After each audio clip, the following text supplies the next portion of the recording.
યાત્રાધામ અંબાજી ખાતે પણ પીએમ મોદીના જન્મદિવસની ઉજવણી કરાઈ।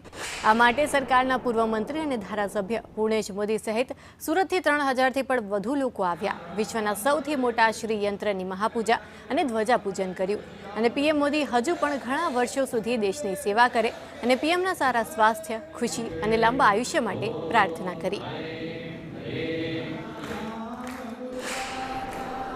विश्व नेता ने हिंदुस्तान यशस्वी प्रधानमंत्री आदरणीय नरेंद्रभाई मोदी साहेबे 70 वर्ष के વધુ વયના વ્યક્તિ માટે વય વનના આયુષ્યમાન કાર્ડ ની જ્યારે નિર્ણય કર્યો એ નિર્ણયને બિરદાવવા માટે એ નિર્ણયને આભાર પ્રગટ કરવા માટે સિનિયર વરિષ્ઠ આગેવાનોના મનમાં એક લાગણી હતી।